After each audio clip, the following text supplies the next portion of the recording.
Hi guys, and welcome to another episode of Brown Car Guy and Buddies, and today I'm going to be talking to a very dear friend of mine, Arafaat Ali Khan, based over in Dubai, where he's pretty much spent his entire life. I know him as a car guy. Has had a succession of very cool cars, and he's been very heavily involved in car culture and the car scene there, also helping us out in a lot of things, the car meets and things that we did over there. He was always at the forefront helping out and volunteering. But a lot of people will better know him, or more popularly know him, as the co-founder of Middle East Film and Comiccon, an incredible event that's been established over many years now and just continues to get bigger and bigger and grow and grow. And he was the guy basically that pretty much was at the center of all of that. So inevitably we'll touch on that, but we will be talking a lot about cars because that's what we always do when we get together. Anyway, before we get into that, make sure that you are subscribing to youtube.com/browncar guy. Make sure that you're following me on all the social media channels. Just search for my hashtag Brown Car Guy. It's on my hat there. That'll be on Instagram, Twitter, and Facebook. And of course, subscribe to browncarguy.com. Of course, you can sponsor my content on patreon.com/Shazad Sheikh. And I'm going to name check some patrons at the end of this video. Cool. Let's get into this.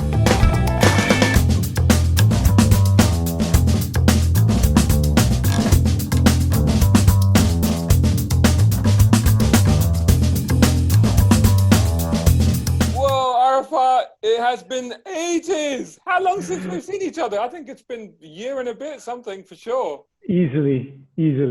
Yeah. If not longer, gosh. How have you been keeping? Yeah, all right. You know, I mean, as well as everyone, I guess, during these interesting times. Yeah. But keeping the faith, keeping happy as much as possible. I know. Yeah. I was trying to think the other day, when in anticipation of this conversation. When did we first meet? I mean, I couldn't quite recall. When do you think that might have been? 2007, 6 even. I mean, that was pretty much when I came here, because I got to Dubai in January 2006. And you were straight on to Car Middle East at that time, weren't you? That's right. Yeah, that's right. I'm trying to remember when I got the Audi Middle East account when I was still in PR. That's it. It would have been close. It would have been really close after you arrived then. Must be, yeah, because you were PRing at that time, weren't you? With Audi I was. For a while. Yeah. So that was pretty cool. So you've done a whole bunch of stuff, from PR, manufacturers to Comic-Con to all kinds of stuff. I don't even know where to start with you, but forget about all of that. What I want to start with. And I'm gonna have to rip a video later on. What I want to start with is this video of you that went up the other day when you were what 5 years old or something? Are you kidding me? I was actually almost 3. No way. Yeah. God. I wasn't 3 yet because I turned 3 when we reached here in Dubai. It was just before I was 3. Yeah. Oh my Lord. That's gone all over. I have to thank my wife for putting it up. Oh my gosh, it's going to be global now. There should be a warning before you put that video up, because that song gets embedded in your head and it's not a song you want stuck in your head. I think I'll probably just put the footage up without the soundtrack. Yeah. So you were 3 years old. Do you have any recollection of that? The thing is, because my dad was in advertising for so long, and we were part of it so much, and I was in another video as well, but that's when I was like an absolute baby. I have like very, very small fragments of recollection, to be honest with you, but when I was younger, I saw that video so many times that I guess that's become my memory. And then I hadn't seen it for a couple of decades, I imagine, if not more. And then, through family, it turned up again, and I was just like, oh my goodness, it's brilliant. It's brilliant. It's lovely to have memories like that. It's amazing. And you're just so happy in that video. That's the incredible thing. But I tell you what, I saw the video and I saw the little kid, and I just knew it was you straight away, because to be honest, you're still just as happy. How do you manage to maintain, you know what I mean? I thought it would be the forehead. Seriously, I don't, maybe, but no, I think you had a bit more hair then. But I mean, Yeah, I don't know if it's, I mean, you know, a bit of bromance going on. I don't know if it's appropriate to use the word adorable, and you're still adorable, but how? Thank you. But you've always been a happy chappy, haven't you? Luckily and thankfully, I guess. Well, I guess I've always erred on the side of optimism. Thankfully, you know, even when life as it is, you have your, you know, your ups and your downs. I always try and focus on the good, because there's always something to focus on that's good. You know, it's like, you know, it is human nature to automatically go to the bad bit, like, oh no, worrying about that, what if that happens, oh no, you know, sort of thing. But what if you try and do the opposite? You know, even during these crazy times, I haven't worked officially, you know, with money coming in for over 6 months now. And, you know, I could be huddled in a corner rocking back and forth, but there's still so many great things to be thankful for, you know, and working on some very, very interesting stuff at the moment. And hopefully when it comes through in the next few months, it could be really big for everyone, for the community, for pop culture in general. So, you know, I'm just focusing like all my energy on the good stuff. I know it sounds simple, but yeah, no, it's a very important, no, to be honest, what I try and do. yeah, no, I mean, to be honest, it's a very important message, especially at the moment, you know, because I think, you know, a lot of us are going through that difficult time, and a lot of us are thinking, you know, is this, you know, are we ever going to get through this? And I suppose the thing to do, you know, when you have a few years on you, I suppose you can always go, well, we always get through stuff, you know, bad stuff happens, but then you always get through it, you know, and I think that's the way to look forward, you know, and I think the fact that you're keeping yourself busy, as we all are, as I am, I think that's the main thing, isn't it? So you said you moved to Dubai just before you were 3. So pretty much your entire life has been in the UAE, I guess. It has been since 1980, I believe. I turned 3 in Dubai. And yeah, school, university, I chose to stay here even when I had the option to go to the US to study. You know, I just thought, well, I know everyone here, you know. Why do I want to go away right now? And I'm glad I did. Yeah. Honestly, the opportunities that I've had since university, I don't think you could have anywhere else. You know, like if I was I'll just give you an example. If I was in the US, I wouldn't have had half the opportunities I had. I mean, I studied advertising and marketing communications, and I managed to do an internship at Saatchi & Saatchi, which, you know, still is one of the biggest, you know, ad agencies. You know, it's gone through various iterations. But, you know, if you're in the US, there would be tens of thousands of people vying to, you know, be in an agency like that. But over here, you had that opportunity because you were one of maybe a few hundred, you know, and then being able to go straight into a multinational like DHL and stuff. I really, you know, they call, you know, the West the land of opportunity. But I really feel at that, you know, especially at that time, and still, you know, this is really the land of opportunity, or maybe it is any place, and it's what you make of it.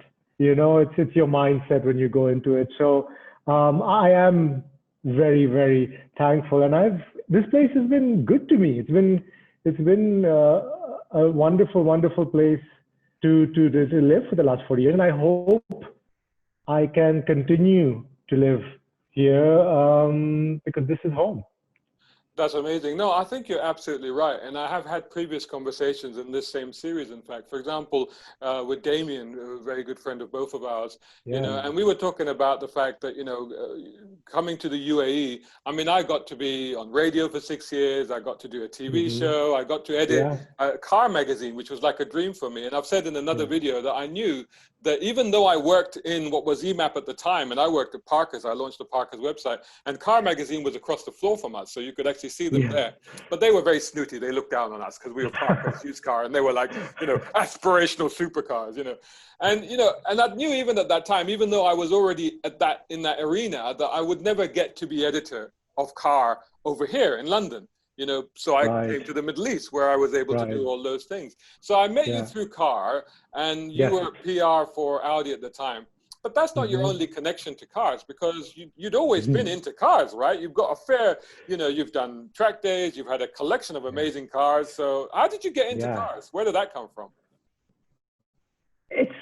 That's a good question. No one's actually asked me that before. That's why we do this series. Yeah.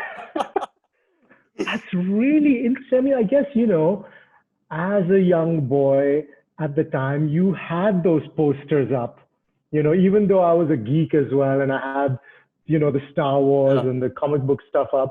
But, I have an older brother as well, and he liked his cars as well, even though, at that time it was all just focused on work stuff and nothing fancy for either of us. But we had the Lamborghini Countach, poster up. It was a massive one as well, framed up right outside our bedroom. And we had another, it was a classic car as well. Actually, you know what? My dad, he used to collect these 1/18 scale cars, the Bibarago and the Maestro and stuff at the time. So now we're getting somewhere. Yeah, so your dad was into cars. Yeah, so maybe that's where it was, because, he had his small collection of 1/18 that my brother inherited. And then actually he's gone on to make an unbelievable collection. And he's in the UK now with that collection. It's all in storage, unfortunately. So maybe it was that. Maybe it was being exposed to that as much as I was. It was interesting because some people are inherently good drivers and they can, kids get behind the steering wheel and they're off and stuff. I wasn't.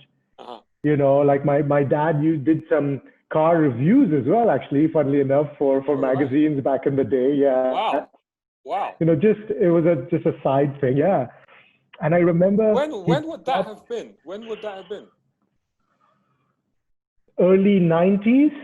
Interesting. Early 90s here. Yeah. Wow. He got this Volvo. Gosh, what was it at the time? The boxy. Yeah, it would have been a 90s 740. It would have been a 740, I guess, something like that. Yeah. I don't think it was the T5. I really wanted, to check that out for some reason. But I think it was the 740. That came later, the 850 T5. Yeah, right. Later. Yeah. So I think you're spot on. You know your cars. No, but you know what? It's quite funny because my first ever car review was a Volvo 740 in Saudi Arabia in 1989. So that is wow. And there's a whole story about how that got me arrested, but look, we won't go into that now. That's for another time. My dad, it was an auto, and my dad was like, "Oh, why don't you try and drive it?" It was this massive open lot, and I was so scared just driving it in a straight line that I was like, no, I'm done. I can't do this anymore. But he had a couple of cool cars as well. He had, oh my goodness, like the 80s, we had this 2-door Datsun, and which model was it now? Would have been the Laurel, maybe. I don't know. It had those, those louvres on the back. I think it's a Laurel. I think it's a Laurel. Yeah. I think it's a Laurel coupe. Yeah. That would right. Those were massive in the Middle East in the right. Yeah. So that was there. So that was a funky, sporty looking thing, and he then bought a Mitsubishi Galant with the two-tone colors, the brown and the darker, which was really nice as well. And then I think the last car he bought here, which was a really nice one, was the Ultima, but the really the sporty looking one with the nose, with the sort of with the nose coming down in a nice gray color. I remember it was the very early 90s one. It was very, very cool. Yeah, Yeah, they which kind was of really cool. That was cool looking. Yeah, It it was wasn't very the sporty. 2.4. It wasn't the 2.4 liter. I believe it was just the basic 2 liter, but it still looked so awesome, you know. And so what about your car history? What was your sort of, right. when you got into cars, what did you get yourself? So when I think this was sort of early 2000s when I sort of started my first job, and I was like, oh, okay, you know, I can afford a car now with my own money, which is great. And I was actually really interested. And it's funny how I remember some of these figures, and you're going to need to do a, you know, currency exchange to you know, for US and dollars and pounds and stuff. But I remember I wanted a Civic SIR, you know, that Civic, the classic Civic SIR. Yeah. And they were selling them here, you know, the proper ones. And that was about 60,000 dirhams. And obviously I was taking a loan. I mean, I was earning like 5,000 dirhams a month, you know, it wasn't, not a lot. And it was just like, I can't afford that, you know, I just can't. And my dad was taking me around to different, you know, car showrooms. And I went to the Hyundai showroom, and they had a 99 Hyundai Coupe in British bottle green, you know, the one with the cat's eye lights, and it was manual. Right. And it was 44,000 dirhams. I mean, brand new, you know, warranty and all. And I was like, hey, 140 horsepower. It looks sporty. Why not? You know? And I loved it. I absolutely loved it. And I'll tell you, there's one. And your dad was probably like, well, 140 horsepower, he ain't going to get himself into that much trouble. Exactly. You know, he knew what he was doing. You know? He was like, that's a good place to start. Let's start it with that one. Yeah. I remember having a race with a friend of mine who had a BMW 7 Series, and he destroyed me. Bad idea. Yeah. We were just having fun, but oh my goodness, it was laugh. But I'll tell you, you know, I was enjoying it. But I'm going back to that question you asked, which is what got me into cars. And a mutual friend of ours, again, Fraser Martin. He used to run autocross days, and you know, with various organizations over here, EMSF and stuff. So one day I pulled up and stuff, and I visited every so often these autocross, just watching. And, you know, I built a rapport with Fraser. And, you know, one day I pull up in my Hyundai and I'm like, ooh, you know, I want to show my car up. And Fraser's like, oh, wow. So you're participating then? And I'm like, oh, no. You're like, am I? Yeah. I was like, you know, I don't know anything about racing and stuff, and like a newish guy anyway. I think it was like a few months in anyway. And he was like, no, you should try it out. And I think it was like 300 dirhams, 150 dirhams. I don't remember. It was still a bit of money, you know, especially for a young guy who's just paying for a car and stuff. So I was like, oh no, actually, I can't afford it this time. Maybe next time. Maybe I was making excuses. And what he said, he looked at the people taking the registration. He looked back at them. He was like, sign this guy up. It's on me. Wow. That's so sweet. You know, he's such a gem of a human being. This is the thing about Fraser, because a lot of it, and he's on, so people can look him up, because he's been on one of the very early episodes that I did. I had Fraser on here. And people always say, like, you know, he's a cantankerous old Scotsman, and, you know, he's a bit grumpy and all this, you know. But actually, he's got a heart of gold. He has oh, gosh, completely. And he's actually, despite the whole Scottish stereotype and thing like that, but he's actually extremely generous, you know, not only you know, in terms of money, but just in terms of his kindness as well. Yeah, and I can say nothing bad about that man, honestly. You know, like I'm so grateful to have been in the automotive industry when I was, to have met all of you wonderful people as well, you know. So I raced in that autocross. I think I came last or second last in, like, out of everyone who was there, but I didn't care. I just had so much fun, and I was hooked. So before you go any further, I just want to, because for some people watching this, I just want to define it because it's called different things in different places. So Yeah. in the UK, I think we call it the auto test. So what it is, Right. it's a slow speed thing. What's first, second gear maximum, isn't it? Maybe third Yeah. gear, but probably just first, second gear. Maybe third. Yeah. And it's a short course around cones against a stopwatch, single person out at a time. That's what it is. So it's a very exactly. so the beauty of it is that it's a very good test of car control skill, because if you push too hard, you lose time, and if you're too slow, you lose time. So it's finding that balance that your car can do those maneuvers. That's the best way of defining it, right? Yeah, and I was horrible at it in the beginning, but it was just such a thrill, because there wasn't much fear of any major repercussions, damage to the car, or because you're not going that fast. Yeah, there's loads of space, and you're not going that fast. Yeah, the most you'll like run over some cones or slide off into some open area.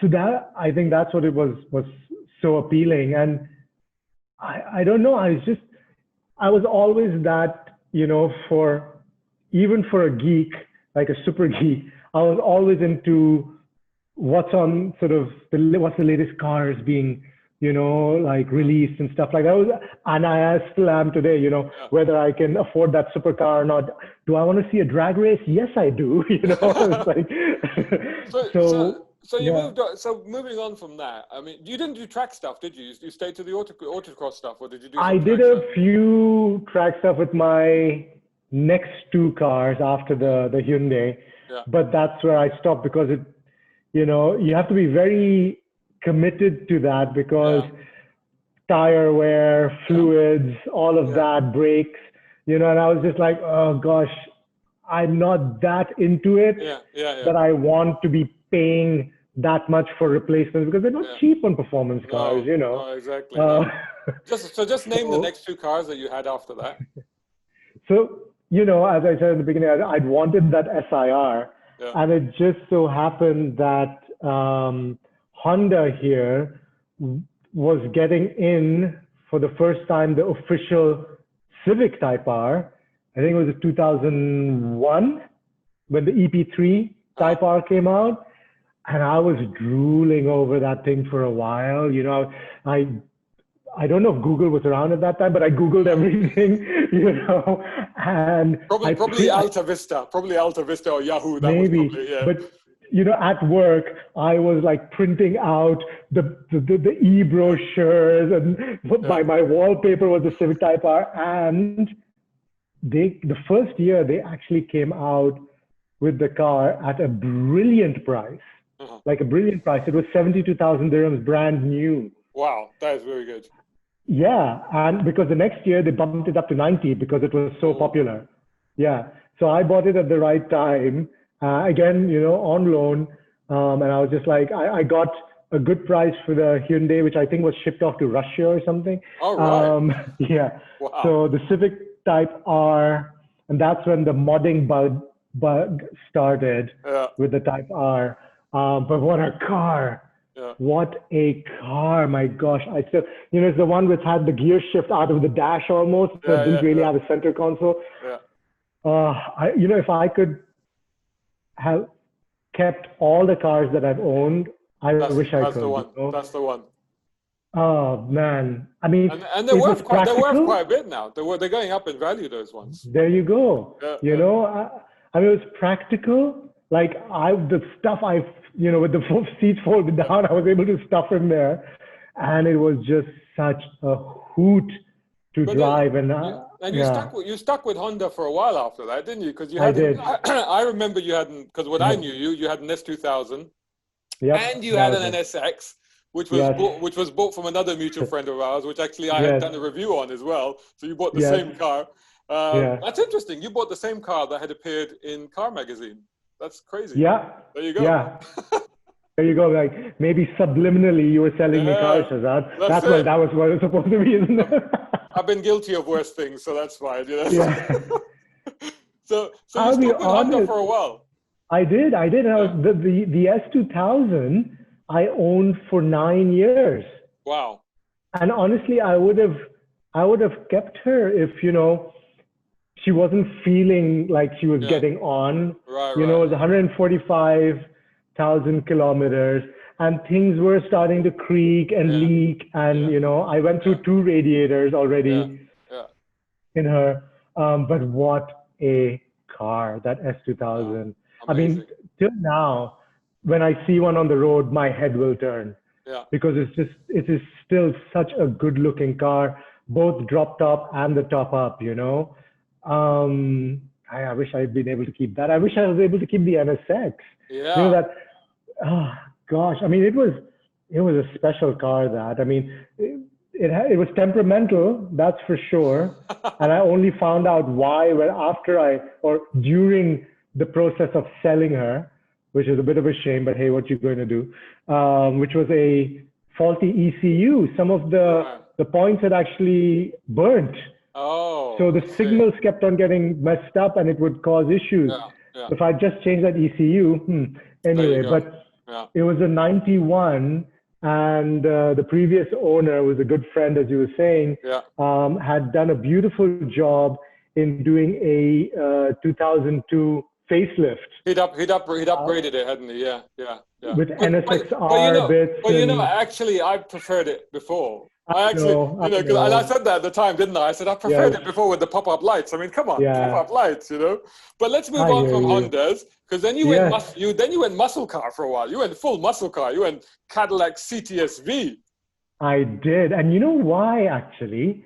Because it was manual. Yeah. I found it was quite a unicorn over here. Yeah. Yeah. They'd only ever brought in two, and I was, And it's funny you say that because I probably drove the other one because again I featured a manual yeah, CTSV in that's Car right. Magazine, which I adored. I loved it.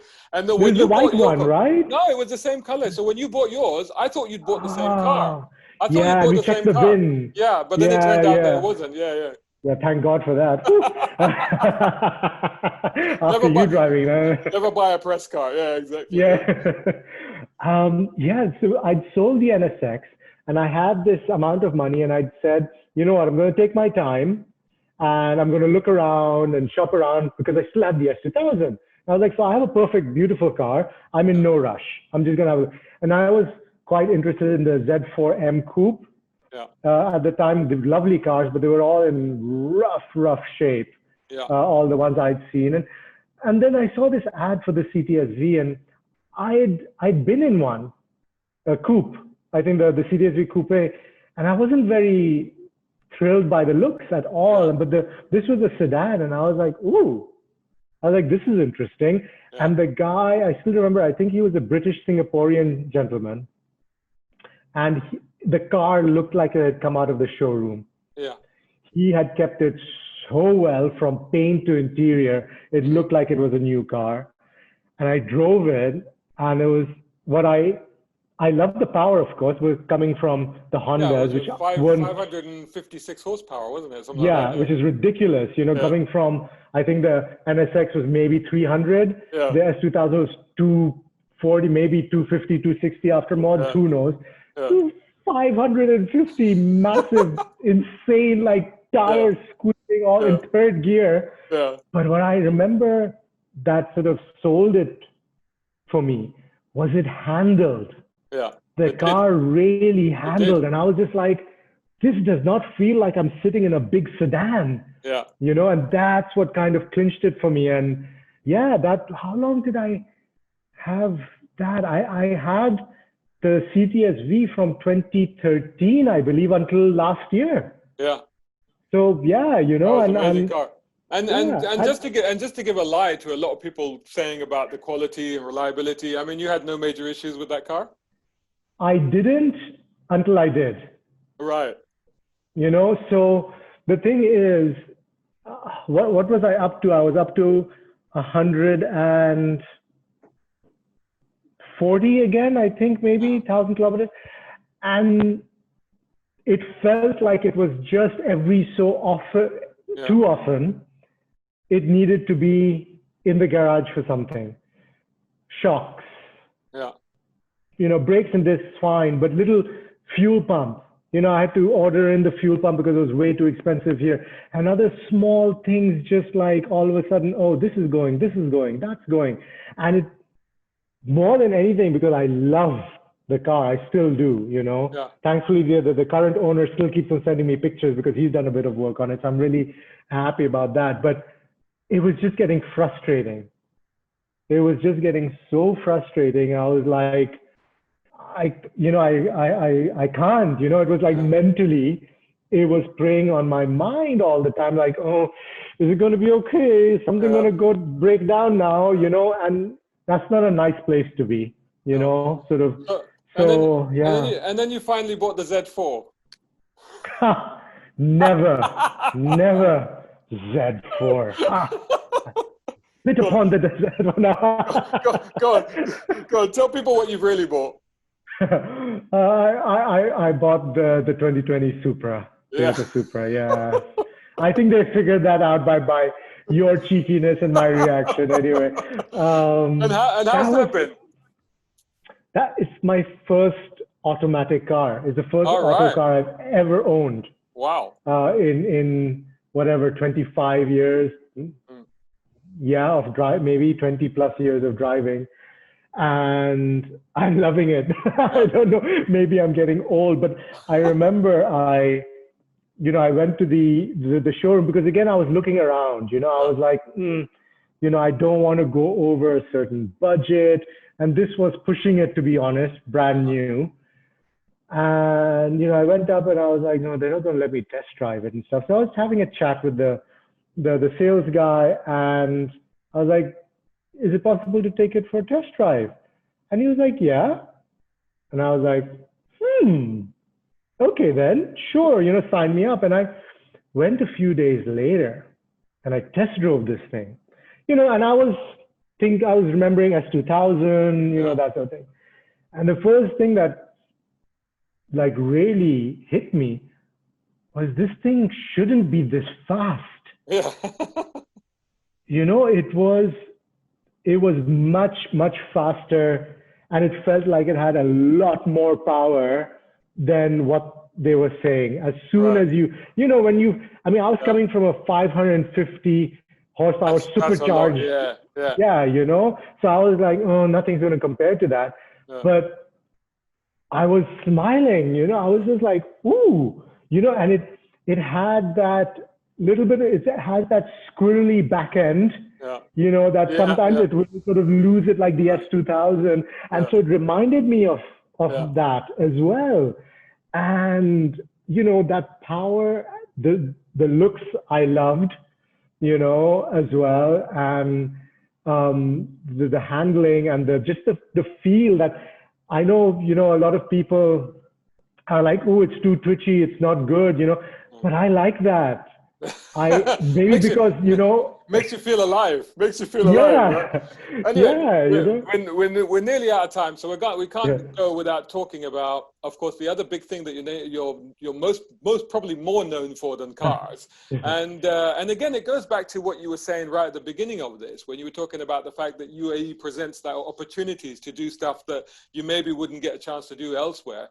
And you essentially founded or co-founded comiccon in the UAE.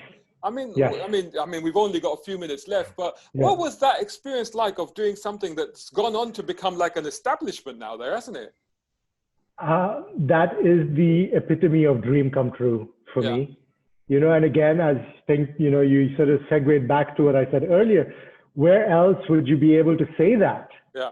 You know, than here. And I can't say enough with the sort of the team that came together to build that. You know, it was such a joyous time that I'll remember fondly for forever. And to have been able to really see, you know, your things that you've been thinking of and dreams you've had sort of come to life in front of you. Yeah. I am going to be eternally grateful for that because it's opened so many opportunities. I've learned so much about the entertainment industry, worked with some amazing celebrities, been to studios in the US, movie studios and TV studios. I mean, and especially for me, because I'm a huge comic book guy, as Yeah, you yeah, of know, course, yeah, yeah, meeting some of my favorite artists and yeah, writers over the last decade, yeah, you know, and going to comic cons in UK and the yeah, US, going, hi, you yeah, know, like, I'm from Middle East Film and Comic Con. yeah, I'd like to bring you over. And the friends I've made, yeah. oh, Chaz, And drop oh, some names because we're talking some superstars now, aren't we? Go on. yeah, I mean, we've had everyone from William Shatner, Anthony Mackie, the Falcon. One of my favorites, just because I had a crush on her forever, was Gillian Anderson Yeah, from X Files. You know, Game of Thrones, Nikolai Coster-Waldau. You know, there's so many. Hayley Atwell as well. Yeah, some crazy names. And also, you know, from the comic book world, you know, like the creator of The Crow, James O'Barr, artists like Jock and Humberto Ramos. I mean, there's so many. And more, I would say that they were all just really wonderful people at the end of the day. It's been a joy. You it's know, yeah, thank you incredible. for asking me that question No, because it's it just brought incredible. back, Yeah, it's incredible. No, I mean yeah. your achievement Oh, cannot be understated in any way whatsoever. It's no, thank incredible. you. I You're mean, very kind. you've created an establishment that will just live there. You know, it's incredible. And I guess you're still part of that, and you're going to carry on. You plan to stay in Dubai. I'll tell you one of the regrets that I have, because we were working very closely before I came back to the UK, and we were working on the next generation of car events, weren't we? You know, and it was going to Yeah. be combining sort of our experience with doing car meets and your experience with doing Yep. Comic-Con. And we had an Yeah. incredible plan. It's just a shame that Yeah. never came to fruition, right? Yeah. That would have been something special. That I really feel it would have been something special. I would have revitalized that automotive genre. I Yeah, think that's kind of dulled over yeah. the last few years. The Dubai Motor Show has essentially died now, hasn't it? I mean, the last one I heard Yeah. was a complete, damp. Unfortunately, I haven't been. I mean, the last one I went was the ones where you guys were involved, Yeah, you and Imtishan, and I haven't been since. And I mean, it's motor shows around the world as well yeah, with the internet, yeah, you know, which is not a new thing. And now, over the last 6 months, we've seen all these amazing live reveals and these 360-degree yeah, tours and things that you can do. Well, I mean, the motor show doesn't hold that much yeah, excitement anymore, does it? I mean, it doesn't for me, you know, I don't have that same spark when yeah. I think motor show anymore. And yeah, the world needs a new brand of automotive events as well. Who knows? You Who never know knows? what the future may hold for Never us. say never. Never say Azad. never. Never Yes. say never. I've been looking forward to the British Motor Show, which was cancelled this year, but which will happen next year, Right. because I went to the press conference for that. And when I was listening to the press conference, I thought they might have stolen our scripts, because a lot of the stuff they were saying, I was like, hang on. But it'll Ah, be interesting to see what happens. Listen, mate, we've interesting. gone way over the clock as always, Yeah. but that was always going to be inevitable, to catch up with you. That was always going to happen. But it's been an absolute joy and a pleasure to catch up with you again on this thing. And thanks so much for doing this. I think we'll probably have to carry on, because there's obviously so much more to talk about. We'll do that Yeah. another time. But thanks so much for doing this. Take care. And I hope to maybe see you again very soon. Thanks, Shaz, and thanks for thinking of me. It was a pleasure doing this with you. Thank you.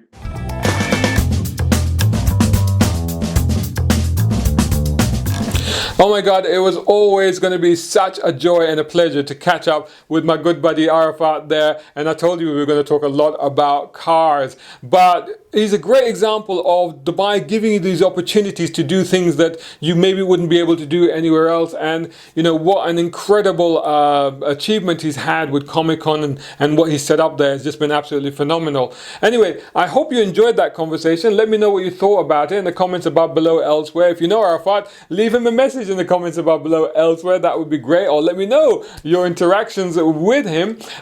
Don't forget to subscribe to youtube.com/browncarguy and hit that bell notification icon so you don't miss any of these videos, including check out this playlist, which is Brown Car Guy and Buddies. I've had some great conversations with some amazing people. Don't forget to follow me on all the social media channels. Just search for #BrownCarGuy. As you can see it on my hat, that's Instagram, Twitter, and Facebook. And of course, subscribe to browncarguy.com. If you enjoy my content, then please think about sponsoring my content, and you can do that on patreon.com/Shazad Sheikh. And there you can also find some, freebies and goodies and things like that. And a big shout out to people that have already done that currently or in the past. And that includes Muhammad Ali Humaid in the UAE, Partha in India, Tom Conway Gordon here in the UK, and Isaac over in America. You guys rock. Thank you so much for doing that. And maybe the rest of you would like to join them. It's from as little as £2.40 or $2.40 a month, less than the price of a cappuccino. Even if you can't, then no worries. Please continue to like, comment, share, and subscribe. That is all greatly appreciated. And I'll see you all again soon in the next video.